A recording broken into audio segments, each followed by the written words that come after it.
Welcome back to another episode of the Perinatal Podcast. This week I have with me my mentor. Forgive me, am I allowed to say the godmother of perinatal mental health in Kansas City? I've heard Meryl Streep, which I'm fine with that. I'm going to start saying that instead. The Meryl Streep. Yeah, the Meryl Streep. Although someone on my team challenged it and said, Meryl Streep, how about just Julia Roberts? Like, let's dial the age down just a little bit. I am happy with Meryl. No, whatever you would like to refer to me as. Wow, to be referred to as either of those living legends in the same breath as your name, I think I would take that either way, right? Right. It's a little weird, but yes. Meeka, weird meaning I don't see myself that way. I just see myself as doing the work. I see myself as part of the mission and the movement. But yeah. It's nice to hear. Yes. Well, we throw it around freely, liberally in the community. So thank you so much, Meeka, for taking the time to come here and chat with me today. I love to start the question every episode with, how do we know each other? Yeah. Here's what I remember. Yes. You had relocated to Kansas City sometime in the pandemic, right?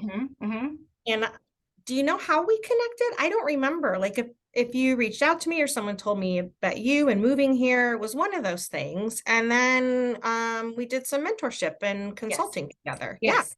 Yeah. And then the perinatal community is small, so we just keep bumping into each other, which is great. That's exactly it. I've taken some of your trainings and that's right.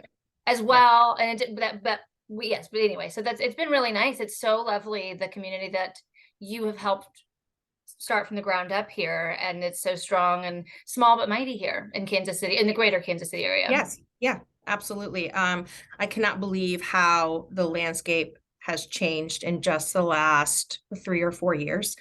There was a time when it was me, which is a little overwhelming, obviously, as consciousness has been raised about these issues for families. So it's really neat to see. It's kind of exciting, I would say.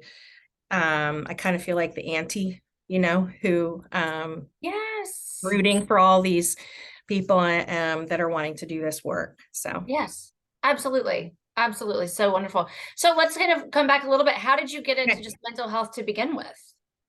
I knew as probably an adolescent that I wanted to do something to help people. I just didn't know what that looked like. And by the time I was in graduate school phase, I realized that social work would probably be the best fit for me. There's some things, as you know, that are a bit different about our training in mental health, where we really focus on macro issues, social and reproductive justice, all of those things, inclusion. And so those things are important to me even in the 90s, but I wanted that to be a part of my training. I worked with, and my plan long-term was to work with kids.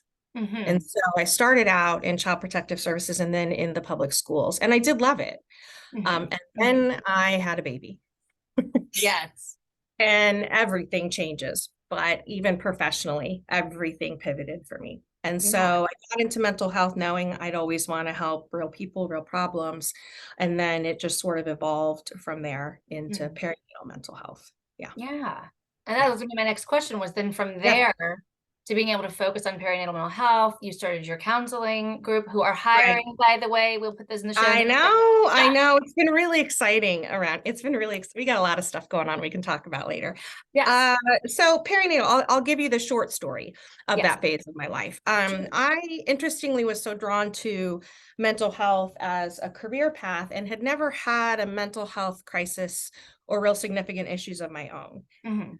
And then I had a baby, and it was an absolute crisis. So high anxiety during the pregnancy that we didn't really understand was anxiety. There was no word perinatal. No one knew what that meant. This was 22 years ago. It was severe and it was significant. And then postpartum things really took a turn for the worse. And it took me so long, Meg, to get better, because probably a good 2 years to feel like I had my feet under me. No one knew what I was dealing with in a nuanced way. As we know, working with moms and birthing parents is that way. And so I didn't have an approach where someone could understand, yes, there's some mental health issues going on here, and this is a mother in front of us that needs to be treated carefully, gently, and encouraged. And then on the medication side of it, I was tossed from primary provider, shooting in the dark, to strange psychiatry, and so as I was coming out of that, I thought, wait a second, I've been trained as a social worker to look at the big picture, and that never leaves you, I don't think, as a social worker. Right. And I had been working towards clinical licensure to be moving into private practice of some kind. So it just was almost this perfect marriage and blend that out of my own crisis came this opportunity to say, the landscape is bare. What could be different and better? And how can I make a bigger contribution as well as an individual contribution to that? And, our family continued. I think what people don't realize is if you don't have good intervention early on, it's not just about, can you get stable, your feet under, enjoy your life? It's about the fallout for years after, when you've had that kind of experience, and how it affects parenting and family life and trauma responses and all of the things that come with it. After the crisis has passed. And so I also felt committed to, well, if we can get in early enough, we can mitigate some of that. Yes. Where it's not carried with someone the rest of their life. Yes. Yeah. Absolutely. And it is so important. It's so interesting to see. I mean, I obviously, it's, observation bias of like, now that I'm in it, there's so many things that I'm knowing and seeing, but it's wild, the things that I didn't know that I didn't know. And I know you and my listeners as well know that I teach at the University of Kansas. And last week, currently I'm teaching suicidal ideation and self-injurious behavior, which is a okay. Not intense at all. It's actually my second time teaching it, and it's been a really lovely experience, but it is heavy every week. And one of my students was talking, I won't go too far into a tangent, but I wanted to come back to the idea that like even people in the field, even people who've been doing things still don't know things about perinatal. One of my students was talking about like changing our note taking to reflect the appropriate language while honoring what the client is talking about. When we were talking about suicidal ideation and like, how do you approach that conversation with people? And so I said, well, I don't ever say the word miscarriage. I'm not going to admonish a new parent and say, it's not a miscarriage. You didn't miscarry anything. I'll just tell me more about that pregnancy loss. And one of my students started crying, which you're familiar with people crying in public spaces. Oh man, I don't know. I have that effect on people. Yeah. I mentioned that actually too. I was like, I cried at one of my trainings. I can poke just enough to get something out. She started crying because she's experienced her own pregnancy losses, and she expressed that to the group. And she was like, but I've never had anybody say, you've never miscarried anything. And I just have always called them miscarriages. And so then I started tearing up, then two other people in my class started tearing up. It was a whole moment. And it's 2023, and like, we're still not aware of the language. We're still not, and she's getting her master's in social work, and she's been doing other stuff for a while. So we've come so far, we've got so far to go. It's always interesting to just kind of see the whole picture there. Something I've learned or taken away from, we kind of joke about crying. In trainings, we might say something that lands. Roughly 70% of people that get into this work came from a place of that passion, mission, personal experiences. And so it also illustrates and speaks to what is partly nuanced about this field, is that we have our own layers of things and experiences that we have to continue to take care of as clinicians. And from the client's perspective, the unique vulnerability of, I am a mother, I am a parent, and I am drowning and I'm sitting in front of you, or I have lost a baby, or I'm trying to have a baby and I'm trying to sit in front of you, and we can't talk about the 5 phases of grief in a similar way. And so those tears to me say 2 big things. One is that those of us in the field feel committed to it, have a cause, have a passion, generally speaking, and have many of our own experiences. So that's a delicate balance. And then the other side of it is how I mean, we overuse the term vulnerable, but how vulnerable we are as mothers and birthing parents, to criticism, to judgment, to not being understood, to being marginalized. Absolutely. Yeah. So I wanted to jump in and talk about PMADs, or actually before we did that, I noticed some people are trying to turn it into perinatal mental health disorders, PMADs. What are your thoughts on the language? I don't have a ton of thoughts. I mean, I come from the camp not that long ago of PPD, right? Postpartum depression. And we all realize depression doesn't characterize the range of mental health responses. You got it. PMADs, it feels a little weird to me. I feel like we're talking about feminine products. I don't know why. It kind of does. I didn't think about it before, but it I know does. now I've planted that in your head. But Yes. but I get it. You know, it's more expansive. Mm-hmm. Language is language. I think that PMHD sounds kind of a little softer and a little bit even more inclusive. Mm-hmm. I don't know. At the end of the day, I even say it to clients what we call it. It's more where we meet you and how we help you. Oh, So, yes. and Yeah. I'm not sure that parents really know what all the letters are anyway. Well, correct. And I even remember when I No. was starting my private practice, I had friends and they were like, but no one knows what perinatal means. And I was like, I know, but I can't say postpartum because that's only one thing. And I want to educate and spread that it's trying to conceive, it's fertility, it's loss, it's postpartum. Certainly your postpartum when your baby's 22, like the whole spectrum. So I was just curious, language matters. And also at the end of the day, we're doing the same work and I'm meeting you right where you are. I think I would rather, not rather, but to me, the significance of focusing on more inclusive language all the way around in terms of who we're serving.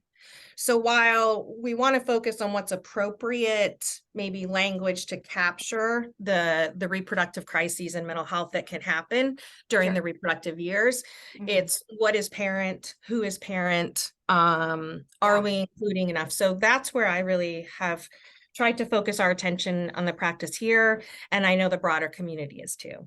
Sure. So describe to us then whatever we want to call them, PMADs or PMHDs, whatever.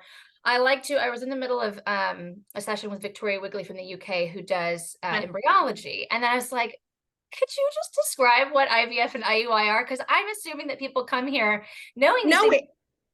And that's a terrible, well, you shouldn't assume anyway, but that's a terrible assumption. So, so now I'm asking every one of my experts who comes in, like, for the person who's just jumping in their first new experience, to describe that for everybody. Okay. So I actually even wrote it down so I could be a little clear. Lovely. I think it's any response to a reproductive crisis, and I'll clarify those, that impacts our emotional health and well-being, mental health, and gets us stuck.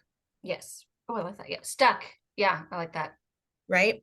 So I have to clarify then reproductive crisis speaks to what you said. There's so many things along the continuum, and that's kind of how we characterize it here whenever we talk about it. Reproductive crisis, as you know, is pregnancy loss.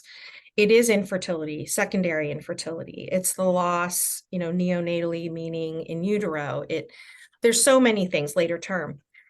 Then you move into, okay, now someone is pregnant. And why are they anxious, depressed, having a hard time functioning? And I mean, day-to-day functioning. Absolutely. Then we move into postpartum.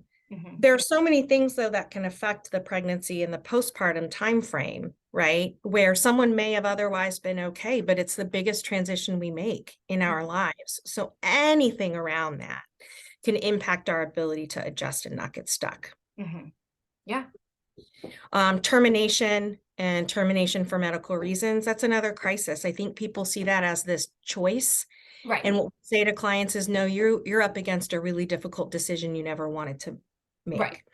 And so it's really important to me when I say pregnancy loss, we're talking about everyone here because everyone deserves support and care. Yeah. Oh, absolutely. Absolutely. Wonderful. And so what's been kind of your experience in working with people with PMADs? I mean, I don't know where to start. It's beautiful work. I don't mean this lightly. It is an honor to sit in front of somebody who is suffering so much and that they'll trust me to sit with that suffering with them, and they will trust me that I might be able to help them. So first, it's just a beautiful process to watch the growth. What I love probably most is about how do we help this person in this crisis and transition to hopefully change a little bit of the trajectory of how they're doing now, but also long-term. So that is a beautiful process to watch. We joke around here a little bit, the discharging of someone from treatment and care. We talk about that in mental health, right? Discharge plan. And when someone comes onto the team, they're like, well, I had someone discharged so I can take a new client. And then they discover they don't ever really do that. Right. And so also the long-term relationship that I establish with my clients, I love it. I love to see their kids growing. I love to support them through other life challenges, the loss of somebody they love, right? So there's so many things that come with it. And so someone will come to us around a crisis issue, but there's quickly, as you know, Meg, so many other things around it that they're needing to work through and wanting to work through. And so that's why subsequent pregnancies or planning to get pregnant, they'll come back in, or we're going to talk more in depth about prevention.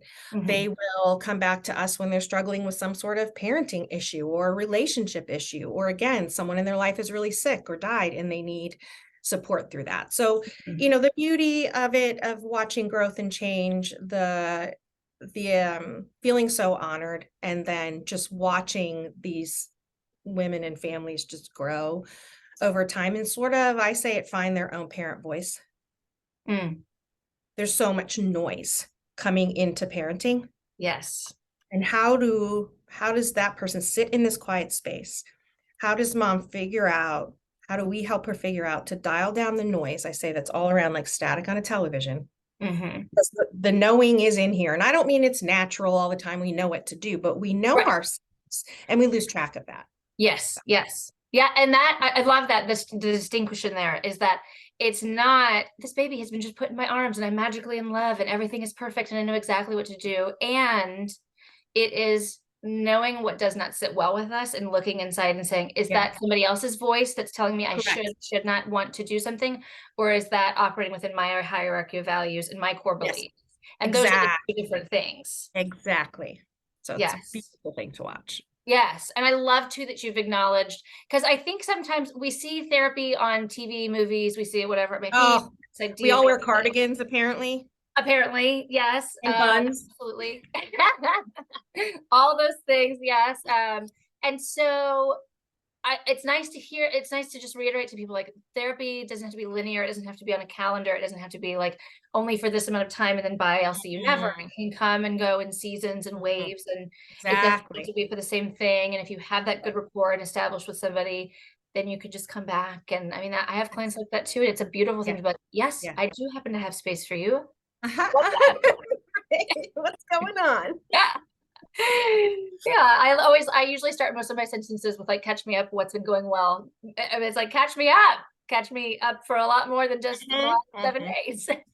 I have, that makes me think I started went out on my own in 2008.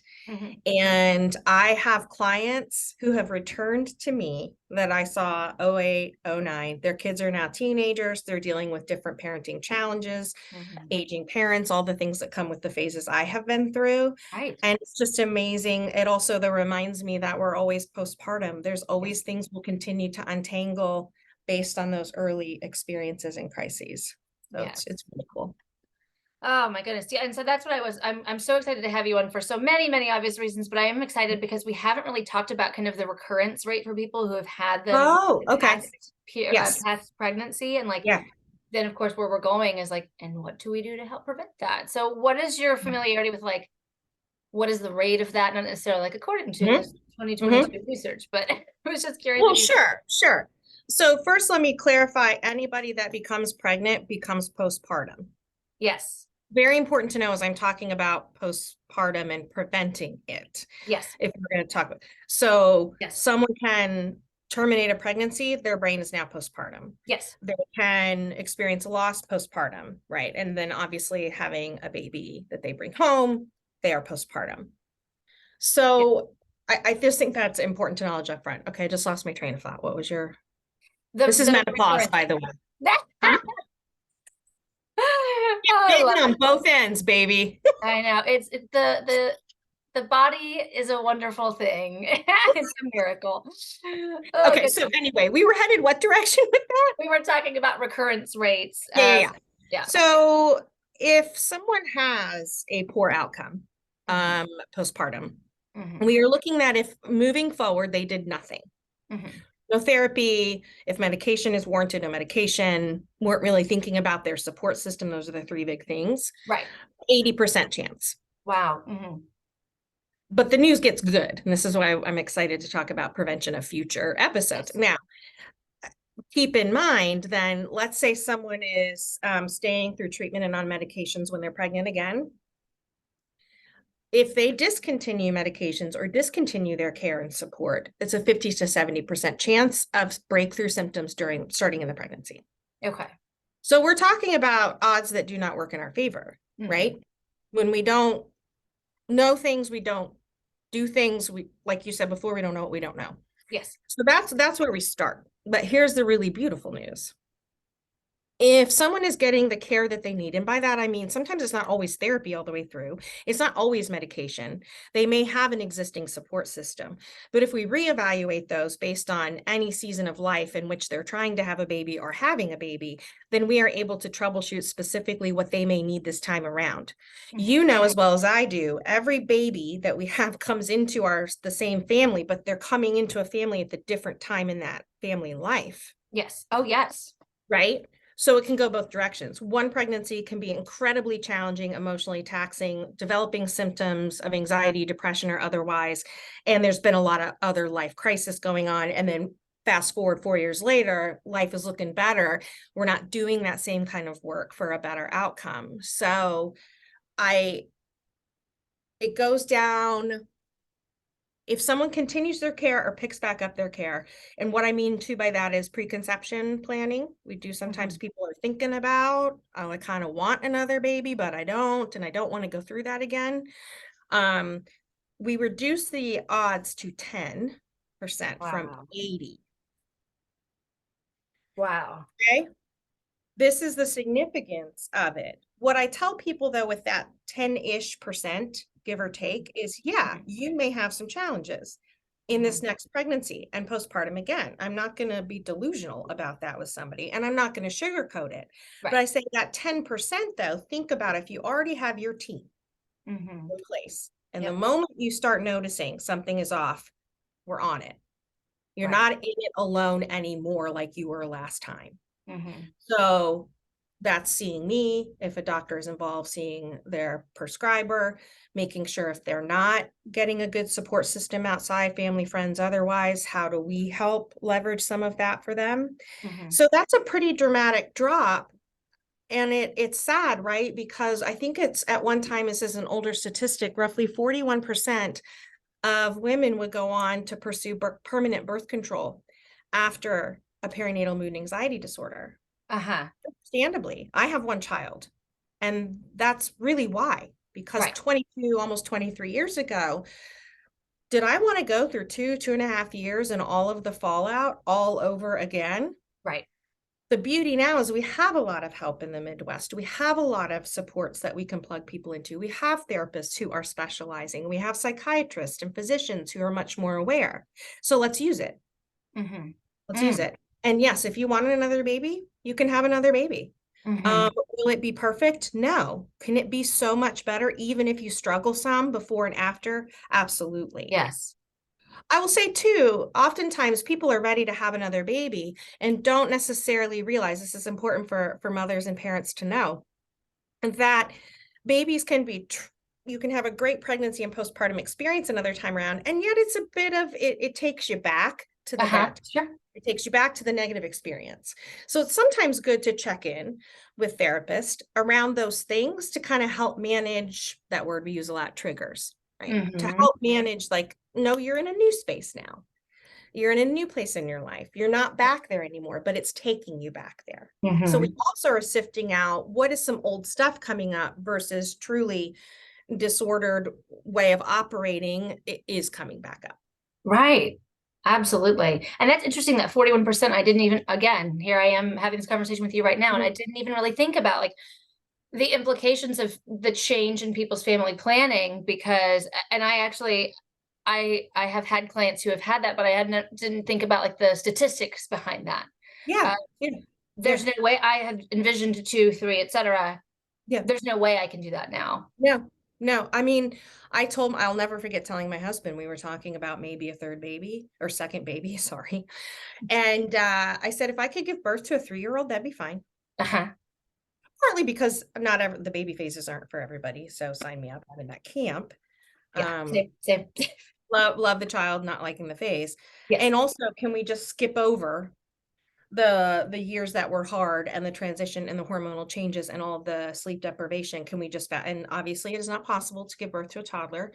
They don't gestate for that long. We are not Shocking. elephants. Yes. So I'm like we giraffes. call it. And I actually respect that now. It doesn't mean that simply because we can prevent or mitigate how severe something is after a baby or after, it's more about how do we process and reconcile whatever the decision is. So for me, it was the best and right decision not to have more children. It doesn't mean it wasn't a painful process. So I Right. definitely don't want to communicate to any mother that, well, you can, so you should.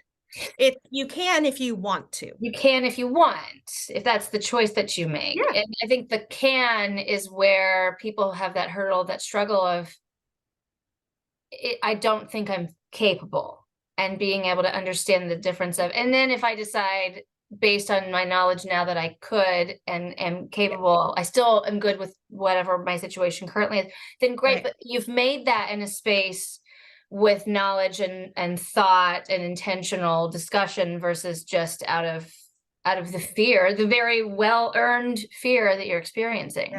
Yeah, exactly. So I just think about the families who really want to continue to grow their family or try another round of infertility treatment. Oh, it's going to be awful again. I can't handle it. We can't handle it. And that is heartbreaking. So if someone is really wanting to try to grow again, if someone is really wanting to try infertility treatment again, we want them to feel like they can. And we, as a collective community of providers, are supporting them. Right. Yeah. Yeah. I taught, there's an episode. Are you familiar with the show Parks and Recreations from like a decade ago? Yeah. Oh yeah. Big fan. So I'm from Indiana too, so obviously I'm biased. But there's an episode where Rashida Jones talks. She's pregnant and she talks about having postpartum depression, anxiety, and that's a real thing. Like I've had people who are pregnant and they are so concerned about possibly having postpartum depression or some other sort of perinatal mental health concern that they have an actual anxiety and anxious reaction and a physical manifestation even. And that's a real thing. Yes. Anxious about getting anxious. Yes. The other part of prevention is that the first sign of worry, even we can characterize that a little bit as, oh no, it could, and now I am anxious. It's not like it's in your head, but it's a beast that feeds on itself. Yes. Right. And so coming in ahead of or touching base with a therapist in the midst of a little bit of it is reassurance. Okay, hey, this is rough. You're having a tough time. Not every bad day is a clinical problem kind of day. So let's talk through it. And then they can move out of that cycle of, oh no, it's coming. Oh no, I had a bad day today. I blew up at the kids. Here we go again. I'm having anxiety. I'm feeling irritable. Well, it could be that we'll address it. And it could be you're feeling that and now you're attaching a label to it that may not be there. Right. I like that. A bad day versus like a clinical concern. Yes. I mean, come on, Meg, you're a parent. Like, is every day great when you're properly medicated? No. No. No. I can say that after almost 23 years. Like, that is parenting. But when you start out with a clinical issue, meaning symptoms that are getting you stuck or emotions that are getting you stuck, then anything can become that. Any situation. There's actually a wise friend of mine who never had postpartum issues. One day, my daughter was, I don't know, 2 or something, and I was telling her I was feeling, and I'm so tired of kind of managing this idea of anxiety. And she's like, hang on a second. Not everything is about your anxiety. Sometimes everyone has bad days. Like sometimes a bad day is a bad day. Yes. Yeah. I do think, especially with social media, which again, there's a good and a bad, very rarely one thing on one thing. We are so much more aware of mental health concerns. We're aware of prevention. We're aware of intervention. And I think we're very quick to self-diagnose now, even more like, oh, I heard something, so I very clearly have it. I have OCD. I watched a reel. OCD is one. I don't have OCD, but I was one of my big ones where I'm like, tell me more about, or bipolar disorder is another one. I'm like, tell me about your most recent manic episode. And they're like, what? I don't know if you have bipolar disorder, but go ahead, I'll meet you where you are and we'll talk about it. But yeah, it's Meet you where you are. That's right. That's right. let's see where we can go together. But yes, absolutely. And so again, for as good as things that it can do, it can also make us to participate more, have more fuel for the fire of the concern. Yeah. Yes. Yeah. Yeah. And so I know we've already touched on it a little bit, but talking about building prevention measures and to help people who've previously experienced perinatal mental health disorders and concerns, like what do we do? What is the most meaningful way for somebody to get to a space where they're like, here's how I can be the best setup for success? Set up for success. So I go back to our biopsychosocial model that you know that I use to frame how we care for people in general. Yes. So first I want this person to be thinking about the conversations to be having with their family and support system. Some don't have much of a support system, so I understand that. And when I say conversation, it's opening up like concerns, things you noticed last time, things to look for. I mean, an open dialogue. The second thing is engage or re-engage a therapist. And I know it's can be cost prohibitive, it's time prohibitive, it's all of those things. However, the process of engaging a professional to help guide them through fears, concerns, for us to monitor symptoms, and then that'll lead me to the third piece.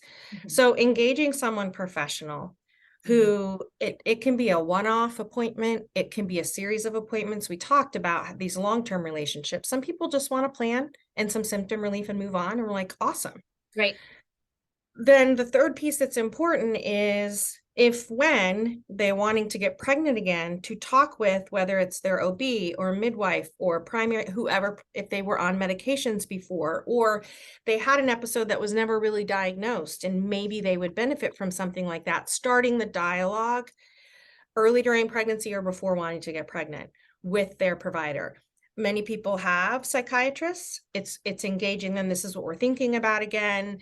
And then everybody is on this train of seeing a bus coming and getting out of the way. The hardest thing is wait and see. That's why I say you can come in for a one-off appointment. Like this doesn't have to be complicated necessarily. Answer questions, manage expectations with them, talk about the statistics and data, those kinds of things. So I think it's really important that we're all working to get them the bus out of the way, or them out of the way of the bus, because the most challenging thing, as you know, as a provider, is someone comes in and it's shrapnel and it's body parts everywhere and there's a baby on board.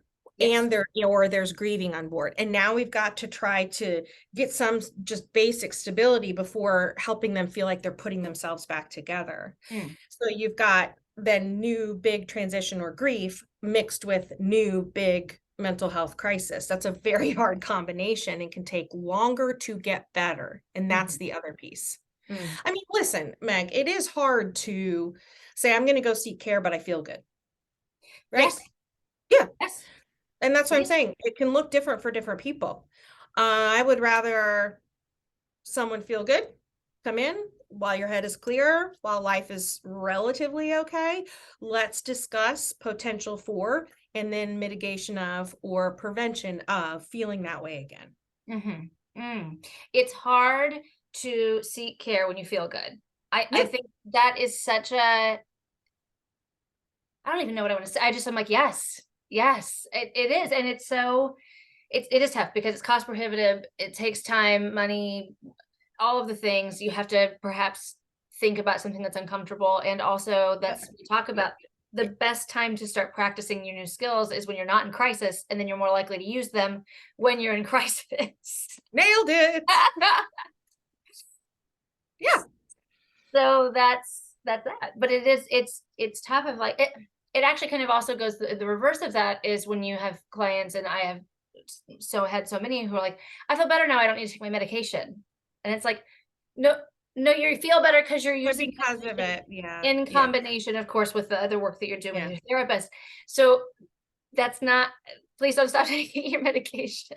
Sure. Now, let me say something on that note about medication. It ruffles a lot of feathers. It causes a lot of reactions, responses, which I totally get. And I think you might have heard me say in training or in mentorship, it's there, babies, boobs, body, brain. So Yes, I yes, get it. Least yes, amount necessary. The challenge is, yes, yes, once someone is feeling a little bit of relief, then maybe it's time to be done. I understand why we all want to be done with something. absolutely. And so that is, we make a lot of room for that. If someone is Mhm. wanting to be off, has been on medication, wants to be off during their pregnancy, and I gave you the statistics, 50 to 70%, Right. I'm happy to help carry you through. Yes, Let's revisit coping strategies, yes, managing expectations so that you can do that. And by the way, if and when I think this is becoming more problematic, I'll be honest with you and yes, straightforward about what we may need to do. And then I will support the decisions that you make. yes, yes. And also lovely too, because again, sorry, it's circuitous, but just reiterating again, we've come back to, because you've already established this relationship with your therapist is going to be able to acknowledge like, hey, things seem to be going back toward the way that we were before. How do we Right. think about that conversation again? But you've already established that relationship. Yes. And so it's not you out there by yourself being like, how am I feeling? How am I doing? Right. Yes. Yeah, Yeah. exactly. So all of those things in combination. And so what about like how can support people be involved? What are some effective things that people can do? I also like to maybe throw out, not to be from a negative standpoint, but some certain things that they could avoid doing, but certainly at Yes. least Yeah. from a Yeah. solution focused standpoint, what can we do? I know everyone, especially, yeah, partners. What do I do? What do I do? What do I do? Right. How do I fix Um, this? How do I, yeah. And of course, that fix is not a word we like to use in therapy, but no, I know what you mean though. yeah. This gets a little complex because when we say support and support people who are those, we may Yes, assume it's sure. your family or and they may be the opposite of that and actually make Yes. things worse. So I tell people, the person who may be struggling or has, I Hmm. want you to figure out what is your practical support and your emotional support when you reflect back. So I start with the client, obviously, for them to advocate with their support system. Practical support is someone may be really good at cleaning toilets or, diapering butts or Yes. loading laundry, and they're terrible at sitting with pain and suffering. Yes. Acknowledging, validating. Okay. Yes. Then there are the people like who are great at sitting with the suffering, at listening, at encouragement, at you got this, I'm here for you, and are terrible at all the other things. They're going to want to sit and say, hey, I'm thirsty. You're like, I'm the one. There are people who are good at both and people who are good at neither. So I Yes. want first the client to be thinking about Yes. who are those people. Make your list based on last time's experiences, and let's just expect appropriate things from people based on what they can deliver. Yes. Then it's going to those people. And if it's someone who's really good at practical support, they love lists. In fact, Yes. practical people will be like, if I can do anything, you're like, I don't know. So I'm Yeah. like, think about the things last time around, or when you experienced loss and grief, who was helpful and how, or what were you missing? Make your lists. Yeah. So this does mean asking. Now, Yes. to the support people, I say, hovering doesn't help. You okay? You all right? We're going, have you taken your medicine? Showing up though to say, you've got this, we've got this. I know this is hard. I know this is scary, right? It's the hardest thing, oddly, for people to do, but kind of the easiest because you aren't trying to solve a problem. Yes. As a support person, we've got to sort of tolerate and sit with it. Uh-huh. Also tell support people, open up the conversation with them around, hey, how will we know what would be a good way for me to approach you if and when I'm concerned, right? Because the last thing somebody wants in crisis is like, oh, those feelings aren't real. It's just your anxiety. Yeah. I think that predictability, so support people thinking about, okay, how can I figure out in my life when I could be helpful and how? And maybe it's blocking out a little bit of time. An example would be a grandmother that has some flexibility in her schedule. And so for a while after the baby comes, Thursdays is going to be day with mom, grandma, right? Like building that in ahead of time. Otherwise, we're reacting to need. And then mom doesn't want to say, I need this because I'm a burden. Right. So back that bus up when she's not feeling like a burden, right? And be able to articulate the things that she may need. Now, if someone is resourced, we also have conversations about what are we outsourcing? Is doula care this time around? Is it some night care to get some good sleep? Is it yeah, meal trains, I suppose. What does that look like? How can you leverage some outside support if you have the resources this time? So for instance, I have a client who her partner was going through a lot of his own things at the time in his family, and we were realistic that he was not going to be available as a partner the second time around the way he was the first. And while we all want that, that was the reality. So Yeah. how did we get creative, not just paid support, but how do we get creative with, first of all, it's not okay, but it's also okay if you can't be available with everything else going on. And how will you utilize the people that you have, right, in your network? And so if you can outsource some things to get sleep, great. If you can plan, and then that includes the support people you're asking, like, what can they do? Look ahead, offer. You know what? My schedule's going to be this way, this time. I would love to be one that checks in with you and has coffee on Tuesday mornings. Yes. Or, you know what? I'm going to take this time off. It could be a family member, grandparents, whatever, just in case. It removes the element that support people don't realize of guilt that moms and parents so much sit with. And I don't want to be a burden and I feel guilty. So if we do these things proactively up front as support people, it helps. And then I do think it's important for support people to take care of themselves. Yes.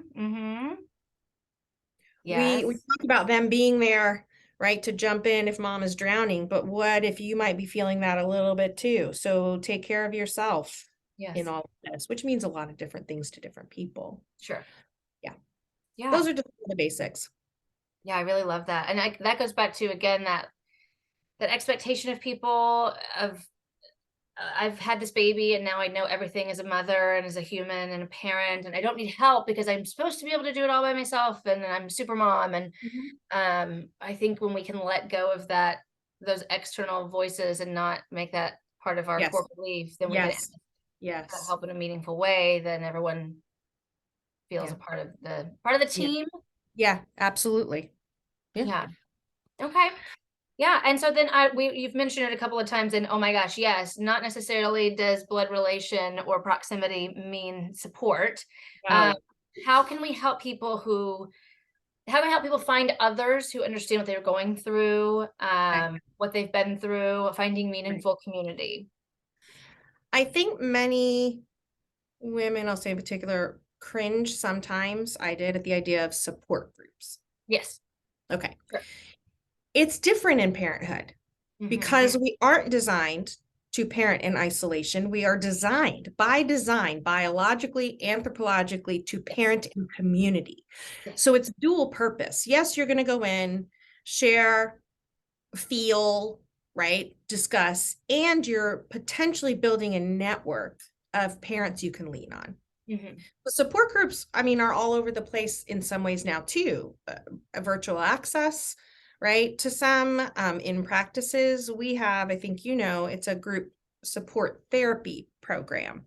And just most recently, as a good example, at the end of, it was 8 weeks over 4 months is how they work. And there's topics and then time to connect. And we encourage them to connect with each other. And it was like, they felt like they had graduated. And they had a picture of all of them with their babies and gave it to Tiffany at the end in a frame. And they were at somebody's house and they make plans together. And so support, parents looking for support groups, support environments is a lot easier to do than it used to be. And I know you're good at kind of pointing to those things like online and what you can access. And there are organizations and practices that are doing those kinds of things. So if they're not getting it outside, it is a good way to be in a shared experience of mothering versus let's go to stroller strides or whatever those things are called. And you don't know these other people all look happy. Yeah. That can be really hard, where they have the perfectly packed lunch at the picnic, at the park, and you're like, you got fries in a bag. That was me. For you. Yeah.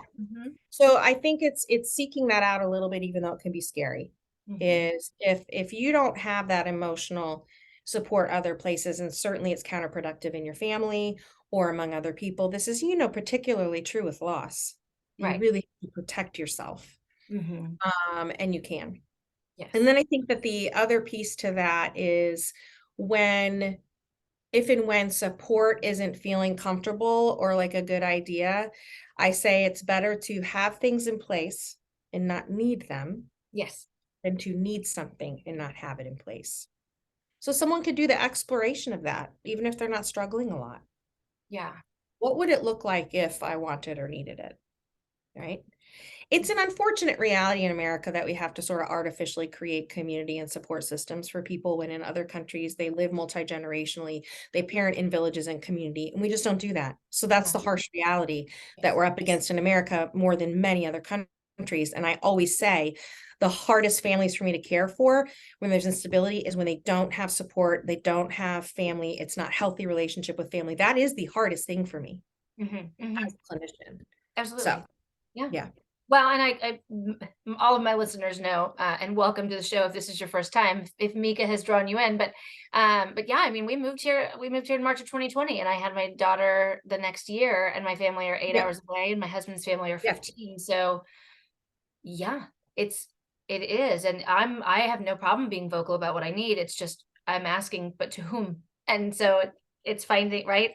Yeah. And then what happens? I mean, there's research done on social support, having a network, having community when you transition to parenthood, and the risk of actual mood disorders when that is not in place.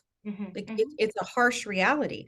So in the pandemic, we weren't able to even help get creative and leverage, and where's a support group and who else in your name? That was not possible. So we had to go back to the very, very basics of, okay, you don't have community, but have you had hydration and nutrition and movement and some sunlight and a little bit of joy and some sleep? So, I mean, I'm talking things that sound great, and I know not everybody can access it. And then that's when the professional support sometimes becomes more important, is when you have that outside. Yeah. Yeah. That's a good one too, right? The hydration, that's for everything. That's outside of perinatal as well. Hydration, movement, strength. Hydration. Yeah. We call them the non-prescription prescriptions. Yes. Sunlight, movement, hydration, nutrition, joy, and sleep. Yes. And sleep is especially in the situation. How do we figure that out? So exactly. Wow. Well, I really appreciate you coming and sharing some of the statistics and the facts behind it, and then the ideas of and ways of making it feel accessible, kind of like almost okay, here's something that we can do to set ourselves up for success as much as possible. I love the idea of better to have it and not need it than need it and not have it. Yeah. Well. Yeah. It like we said, and we agreed, it's hard to seek things out when you don't need them or when you do feel good. And at the same time, it can offer a lot of peace of mind to know, well, if and when things are a challenge again, if or when I am a part of that 10%, then I have those things to fall back on pretty quickly. Yes. Amazing. Meeka, thank you so much for coming on. I appreciate you so much. I feel like thank you. I have It's like really fun. 75 other topics. If you ever want to come back on, I would love to. I would love it. Yeah. Okay, I don't have the gumption, to start a podcast and start one more thing around here. But I enjoy this form of medium to discuss things pretty openly. I really love it. It's been a real joy for me, and it's nice because I get to learn so much from other people, and I just love asking questions and being curious. So well, great. So where can everybody find you? I'll put it in the show notes as well, obviously. Sure. So Centimano.com. I mean, Centimano Counseling, it started with just me and my name, so that's what we kept. I don't know if you know this, but Centimano in Italian means many hands. How perfect is that? I did not know that. Not even my given name, right? So anyway, Centimano.com is where you can find us. You can find out about all kinds of things there. Our groups, our counseling services, everything is on there. It's all transparency in terms of like, what are our fees and what is our wait time? And then Kim Hawley, who you've had on before, is our clinic coordinator. So people need to know anytime they make first contact with us, they will connect with her. And she's a fabulous soft place to land, and we'll give them whatever direction they need, whether it's us or elsewhere. Yes. Training, they'll find out, clinicians can find out more about our training program there. So that's the best place to land first. Amazing. We have social media, and our social media is very focused on encouragement and information, not advice, not self-diagnosis, not self-promotion for us, but well, self-promotion, maybe of training opportunities, things like that. However, for parents, it's really meant to be that. So Centimano Counseling on Instagram and Facebook, I actually think is a healthy thing to follow for that reason. I love yours, and sometimes I have to admit, I feel like I have to, like, I've got sponsors of my show, and so they need. Of course, yeah, yeah. Yeah. And I know you mentioned this in your training, how much you love doing TikTok dances and whatnot. I mean, that's where I draw the line. Listen, no disrespect or disregard for the people like with real, first it was just have Instagram. Yes. Okay, wow, that sounds cumbersome. Okay, now we're going to give you this story concept to figure out. Okay, fine. Now we're going to do reels. And now so kudos to the people that are good at it, enjoy it. You probably will never see me dancing to music, not because I don't love to dance to music, but I don't want to put together that part and notice anybody else in my office. So, yeah. Yes. Yeah. No, I love to dance. My son often asks me not to. I just won't be doing it. Yeah, I don't know. Maybe now I've said it, maybe I should. Anyway. Okay. Well, again, thank you so much for the time. I really appreciate it. And I look forward to sharing this with everybody. And for everybody else, remember, be curious, not judgmental. Goodbye. Bye.